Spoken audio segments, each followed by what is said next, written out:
بسم اللہ الرحمن الرحیم۔ السلام علیکم کلاس 8۔ امید ہے آپ سب بالکل خیریت سے ہوں گے۔ میں آپ سب کو جناب ورچوئل کلاسز میں خوش آمدید کہتی ہوں۔ کلاس 8 جیسا کہ آپ سب کو معلوم ہے کہ ہم نے گزشتہ ہفتے سبق حضرت عثمان غنی رضی اللہ تعالیٰ عنہ کے مشقی سوالات کے جوابات لکھے تھے۔ آج ہم اردو یعنی اردو گرامر کا کام کرنے جا رہے ہیں اور آج کا ہمارا موضوع ہے محاورہ۔ محاورہ اہل زبان کی مخصوص بول چال کو کہتے ہیں۔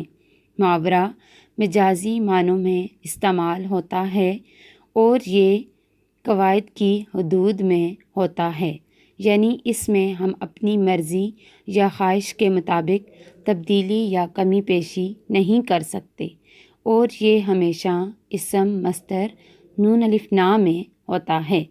بچوں، آج آپ کو کچھ محاورات دیے جا رہے ہیں اور آپ کی سہولت کے لیے ان کے معنی بھی بتائے جائیں گے۔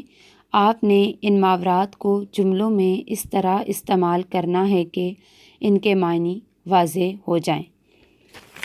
محاورات: اپنے پاؤں پر کلہاڑی مارنا یعنی اپنا ہی نقصان کرنا، اپنے ڈھائی چاول گلانا، سب سے الگ رہنا، اپنے منہ میاں مٹھو بننا، اپنی تعریف خود کرنا، انگلیوں پر نچانا، اپنی بات منوانا، الٹی پٹی پڑھانا، بری بات سکھانا، 19-20 کا فرق ہونا، بہت معمولی فرق ہونا، اپنی کھال میں مست رہنا یعنی اپنے ہی حال میں خوش رہنا، الٹی سیدھی سنانا، برا بھلا کہنا، اپنا الو سیدھا کرنا، اپنا مطلب نکالنا۔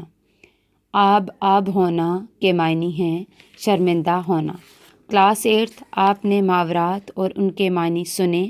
اب آپ نے ان کے معنی کو ذہن میں رکھتے ہوئے ان محاورات کو اس طرح سے جملوں میں استعمال کرنا ہے کہ ان کے معنی بالکل واضح ہوں۔ کلاس 8 امید ہے آپ کو آج کے سبق کی اچھی طرح سے سمجھ آ گئی ہوگی اور آپ نے اپنے گزشتہ کاموں کی طرح یہ کام بھی بہت دلچسپی اور توجہ سے کرنا ہے۔ اگلے سبق تک کے لیے اللہ حافظ۔